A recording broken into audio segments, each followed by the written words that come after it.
বাঙালির শেষ পাতে চাটনি না হলে কিন্তু খাবারটাই অসম্পূর্ণ থেকে যায়। নমস্কার বন্ধুরা, ক্যাডিট কিচেন অ্যান্ড ব্লগে তোমাদেরকে অনেক অনেক স্বাগত এবং অনেক অনেক ভালোবাসা জানিয়ে আমি আমার আজকের ভিডিওটা শুরু করতে চলেছি। আজকে আমি আমের একটা চাটনি রেসিপি শেয়ার করব। তার জন্য দেখো আমি আমগুলোকে খোসা সমেত কেটে নিয়েছি।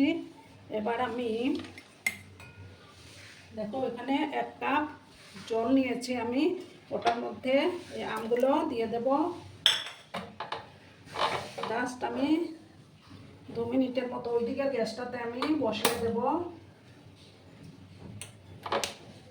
জাস্ট 2 মিনিট আমি এটাকে একটু সেদ্ধ করে নেব। সামান্য একটু লবণও আমি অ্যাড করে দিচ্ছি।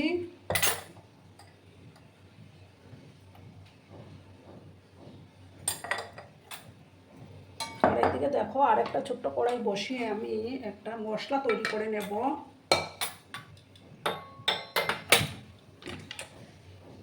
দেখো একটা ছোট্ট কড়াই আমি বসিয়ে দিলাম।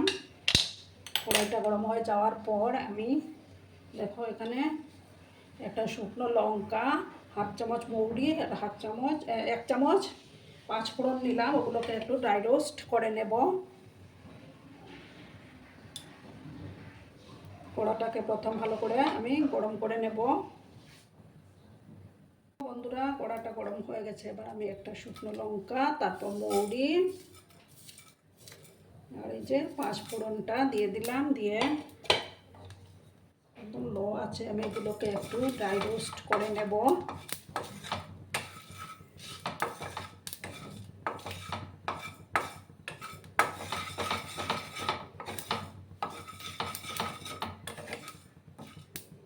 তাতে করে কিন্তু চাটনিটা খেতে কিন্তু দুর্দান্ত হয় বন্ধুরা।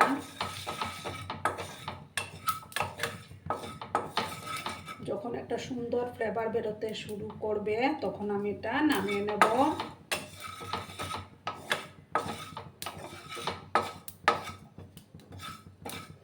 এবার দেখো আমি গ্যাসটা অফ করে দিলাম। এগুলো আবার আমি নামিয়ে নিচ্ছি একটা ডিশের মধ্যে। তারপর আমি এটাকে ঠান্ডা করে গুঁড়ো করে নেব।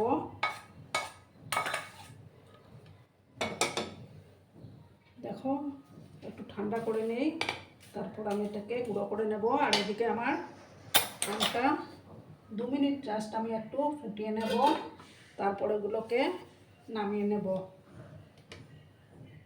দেখো বন্ধুরা, আমি আমগুলো তুলে নিয়েছি। এবার একটা ছোটো কড়াই বসিয়ে দিলাম।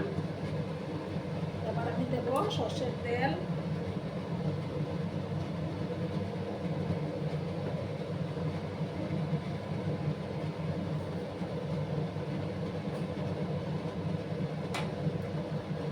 দেখো এবার একটা শুকনো লঙ্কা দিলাম।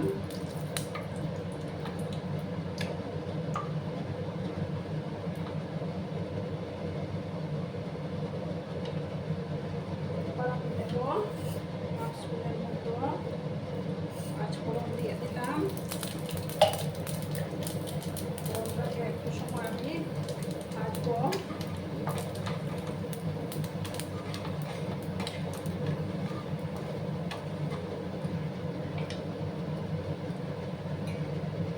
দেখো এবার আমি এই যে আমটা সেদ্ধ করেছিলাম সেই জলটা আমি দিলাম।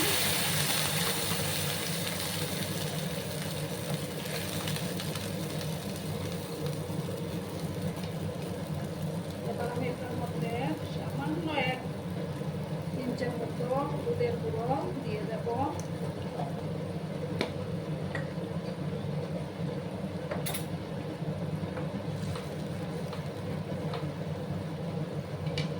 তারপর আমগুলো দিয়ে দিচ্ছি আমি।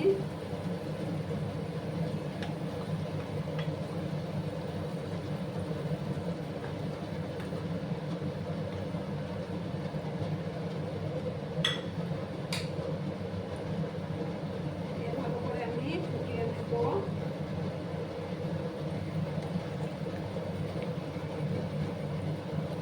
সামান্য 1 ইঞ্চের মতো আমি কাশ্মীরি লঙ্কার গুঁড়ো দিলাম, কালারটা সুন্দর আসবে।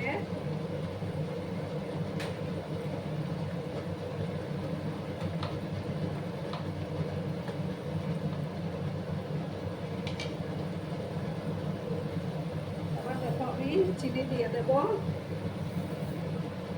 আপনাদের টক অনুসারে তোমরা মিষ্টিটা দিয়ে দেবে।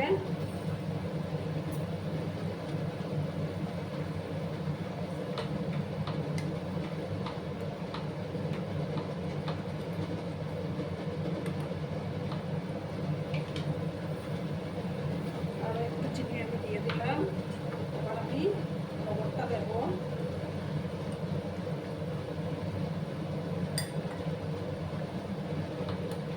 দুপুরের শেষ পাতে কিন্তু দুর্দান্ত লাগে এই আমের চাটনি।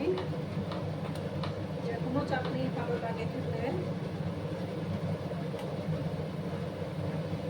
এটাকে ফুটতে দেবো। বন্ধুরা,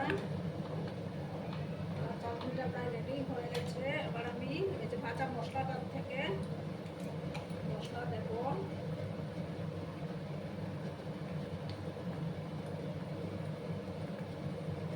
একটু দিলাম আমি, দিয়ে ভালো করে মিক্স করে নেব।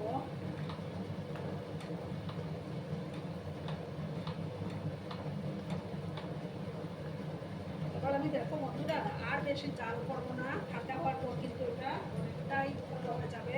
গ্যাসটা অফ করে দিচ্ছি। অফ করে 5 মিনিটের মতো আমি এটাকে ঢাকা চাপা দিয়ে রাখবো। তারপর আমি সার্ভ করে দেবো। বন্ধুরা, আমি সার্ভ করে দিয়েছি। কেমন হয়েছে অবশ্যই কমেন্ট করে বলো। কিন্তু তোমরা তোমাদের এই সুন্দর সুন্দর কমেন্টগুলো পড়তে আমার কিন্তু দারুণ লাগে। আর এতক্ষণ ধরে আমার ভিডিওটার সাথে পাশে থেকে আমাকে এতটা ভালোবাসা দেওয়ার জন্য তোমাদেরকে আবারও জানাই অনেক অনেক ভালোবাসা এবং অনেক অনেক ধন্যবাদ। ততক্ষণে তোমরা সবাই খুব ভালো থেকো, সুস্থ থেকো, আনন্দে থেকো। আর আমার ভিডিওটার কোনো অংশেও যদি তোমাদের একটুকু ভালো লাগে তাহলে অবশ্যই তোমাদের পরিবার পরিজনদের মাঝে শেয়ার করে দেওয়ার অনুরোধ রইল। ততক্ষণে খুব ভালো থেকো। ধন্যবাদ।